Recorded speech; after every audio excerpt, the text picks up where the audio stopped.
Last ট্রেনে Lakshmikantapur local শুটিংয়ে উঠেছিলাম, লক্ষ্মীকান্তপুর লোকালে। এবং একটু শুটিংয়ের অভিজ্ঞতাটা যদি শেয়ার করো। খুব ভালো অভিজ্ঞতা।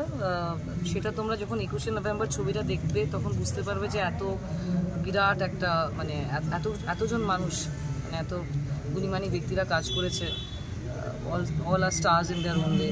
তো সবাইকে এক জায়গায় আনাটা খুব একটা সহজ কথা হয় না যদি না স্ক্রিপ্টের সেই জোর থাকে বা চরিত্রগুলোর সেই জোর থাকে। তো কাজটা করে একসাথে অ্যাজ এ টিম আমি মনে করি যে খুব ভালো কাজ হয়েছে। তো 21 নভেম্বর দেখা হচ্ছে। এবং শাইনিদির এতদিন পর ফেরার সঙ্গে মদন দাও রয়েছেন, কি বলবে? এন্টারটেইনমেন্ট খুব ভালো লেগেছে কাজ করে। বাকিটা দেখে নিও তোমরা 21শে নভেম্বর।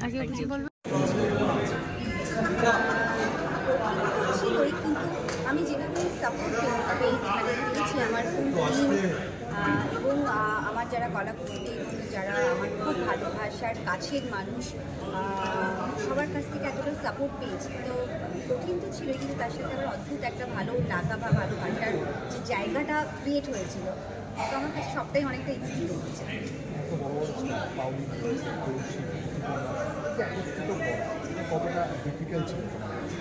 ডিফিকাল্ট ছিল বলেই আমাদের এতটা টাইম লেগেছে, কারণ আজকে 1 ইয়ার আমাদের পুরো শুটিং প্রসেস চলেছে। তার কারণ হচ্ছে আমরা এতগুলো কাস্টকে নিয়ে আমরা পেয়েছি এবং তাদের প্রত্যেকের টেক ম্যানেজ করা এবং আমাদের বিভিন্ন লোকেশন ছিল, তার মধ্যে পুজো ছিল।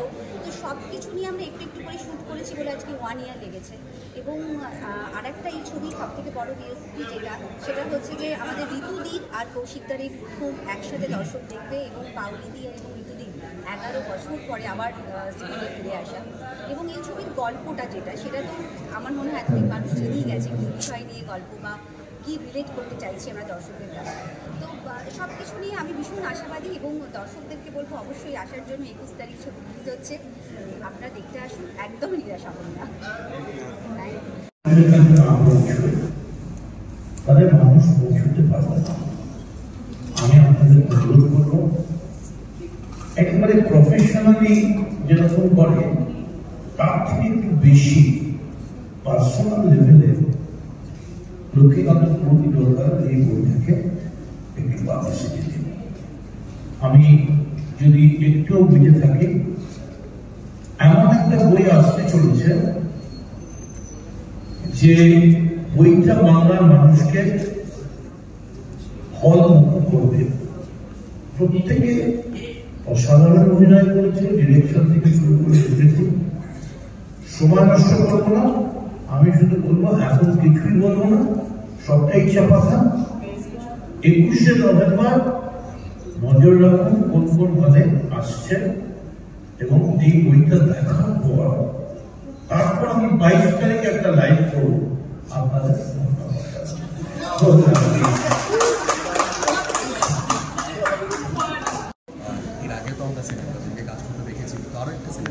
টিজারটা দেখে যেটা বুঝলাম, Lakshmikantapur local box office set করবে। আর যারা ভালো বই দেখতে চান, অ্যাকচুয়ালি ঋতুপর্ণা, শাইনি, তারপরে তোমার পাউলিদাম বা চান্দ্রী, এদের আমরা রাজকন্যা, রানী, হিরোইনের পার্টে দেখে এসেছি। এদের আয়া হয়ে কেমন করে কাজ করছে, এবং সেই আয়াদের গোপন কাহিনী এবং আয়াদের নাচ সব মিলিয়ে, আর পুলিশকে কি করে দাবড়াতে হয় সেটা আবার আমরা যখন বিরোধী দলে ছিলাম যেরকমভাবে করতাম, ঠিক সেইভাবেই রামকমল মুখার্জি আমায় সেইটা তুলে ধরেছে। সো আমি বলছি লক্ষ্মীকান্তপুর দেখতে আসুন, শুধু লাভলি লাভলি করলে চলবে না, হলে আসুন। 21শে নভেম্বর রিলিজ করছে হল। হ্যাঁ বলো।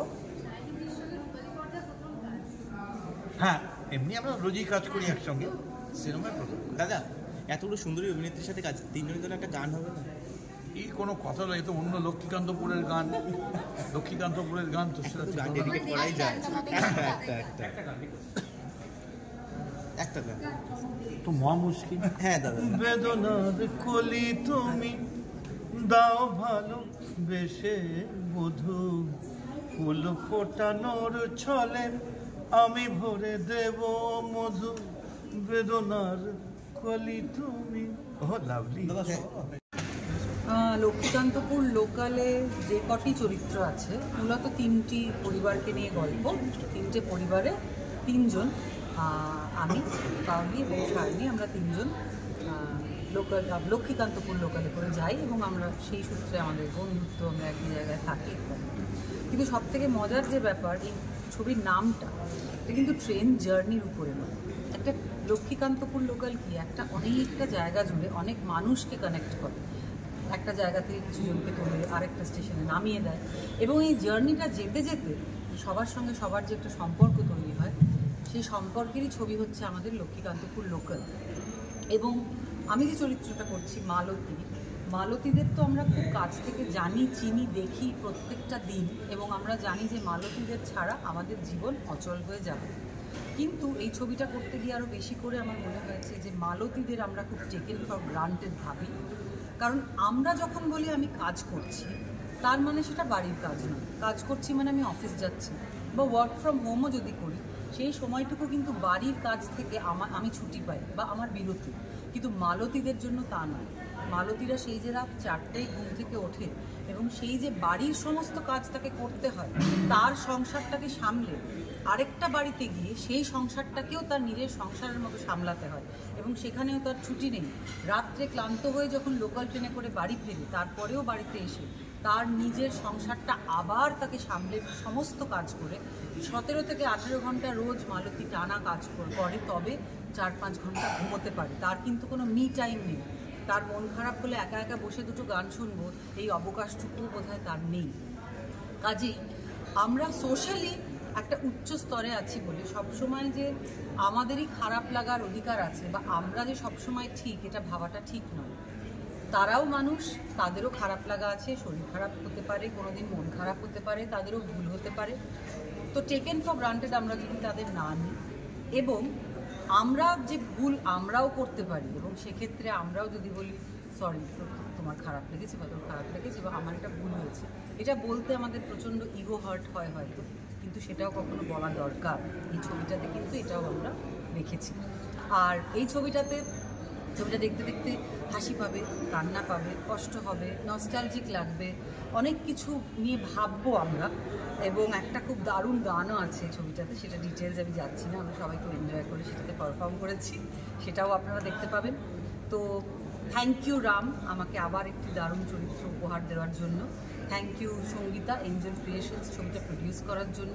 21শে নভেম্বর আসছে আমাদের ছবি লক্ষ্মীকান্তপুর লোকাল। আপনারা সবাই সদল বলে সিনেমা হলে আসুন, টিকিট কাটুন, আমাদের ছবি দেখুন এবং ভালো লাগলে সোশ্যাল মিডিয়ায় কমেন্ট করে প্লিজ জানাবেন যে ভালো লাগলো কিনা। নমস্কার। খুবই স্পেশাল জার্নি এবং এই ছবিটিতে আমার মাও পার্ট প্লে করছেন, আমার মায়ের। So it's even more special, that's why. So আমার মায়ের প্রথম ছবি 21 নভেম্বর লক্ষ্মীকান্তপুর লোকাল রিলিজ হচ্ছে। সো আপনারা প্লিজ সবাই আসবেন এবং এই ছবিটি খুবই it's about real emotions, real sentiments. So আমরা যেটা এভরিডে লাইফে অনেক সময় এক্সপিরিয়েন্স করে থাকি, অনেক ইমোশনস কিন্তু আমরা সেটাই অনেক সময় কথা বলি। তো এই ছবিতে আপনারা সেটাই দেখতে পারবেন যে এই ইমোশনসগুলো কতটা ইম্পর্টেন্ট। এবং অ্যাকচুয়ালি আই উড সে কোনো ক্লাস, রিলিজন, কাস্ট এগুলো is all created by the society and humans. But actually তো আমরা সবাই মানুষ, আমাদের সবারই ইমোশন আছে, সবারই মায়া দয়া আছে। সো সবাই আনন্দ করতে ভালোবাসি। সো এটা নিয়ে এর থেকে বেশি আমি বললে পুরো ছবিটাই তোমরা বুঝে যাবে। So please 21st November, come to the theatres and do watch Lakshmikantapur local. I think you guys will love it. তোমার নিজের কি লক্ষ্মীকান্তপুর লোকালে ওঠার অভিজ্ঞতা আছে? হ্যাঁ, না ওঠার অভিজ্ঞতা এখন অবধি হয়নি। আই থিঙ্ক প্রমোশনের থ্রু হতে পারে। So looking forward to that as well. খুবই excited of course, like I have been waiting for so long and finally আমাদের আজকে টিজার লঞ্চ হচ্ছে। খুবই এক্সাইটেড এবং 21st নভেম্বরের জন্য আরও এক্সাইটেড, সেদিকে ছবিটি রিলিজ হচ্ছে। সো খুবই এক্সাইটেড, খুবই এক্সাইটেড। দাদা বললে যে তোমার মা আছে এখানে, তো ম্যাডাম কতটা এক্সাইটেড? মা তো ওয়েট করে আছে কবে প্রিমিয়ার হবে এবং মা তো অ্যাকচুয়ালি চেয়েছিল অনেক বছর ধরে যে আমি একটা হয় টিভি সিরিয়ালে আমায় ঢোকা, কোনো একটা রোল দে। ঠিক আছে, আমি বললাম মা দাঁড়াও, the right opportunity will come. তো আমি মাকে সেদিনকেই জিজ্ঞেস করছিলাম কি মা, আমি তো সিরিয়ালে ঢুকে এত বছর থেকে তারপর আমি ছবি করছি, তুমি ডিরেক্ট ছবি তাও এত বড় ছবি, Ritu di is there, Paoli di is there, Kaushik is there, so she is very happy and she is feeling very blessed যে এত বড় একটা ছবিতে মা প্রথম কাজ করছে, তাও আবার আমার মায়ের ক্যারেক্টার প্লে করেছে। সো আর আমিও সেটা এক্সপিরিয়েন্স করতে পেরে খুবই lucky. I think for any actor this is a huge huge huge blessing যে নিজের মায়ের সাথে অভিনয় করা এবং নিজের মা তার মায়ের পার্টি প্লে করছে।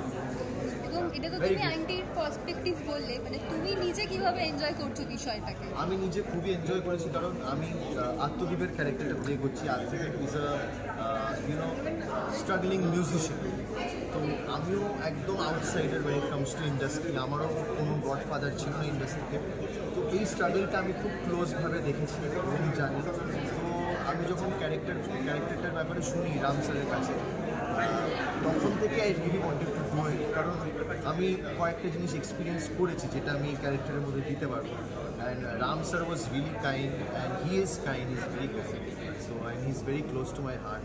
So thank you to Ram sir for letting me do this character, specially আমার মাকেও নেওয়ার জন্য। এটা অ্যাকচুয়ালি রামকমল স্যারের মাথা থেকেই বেরিয়েছে যে I think your mom can do this. I was like really, যে রিয়েলি তুই একটা অডিশন করে পাঠাতো। আমি মাকে অনেক বকেটাকে অডিশন নিয়েছিলাম, ঠিক আছে, তো মা ছোটোবেলা আমাকে যা বকেছে সেই বকার কোটাটা কমপ্লিট হয়ে গেছিলো যখন আমি মার অডিশন দিচ্ছিলাম। But it was worth it because finally she got the part, so I am really happy. Thank you. Thank you.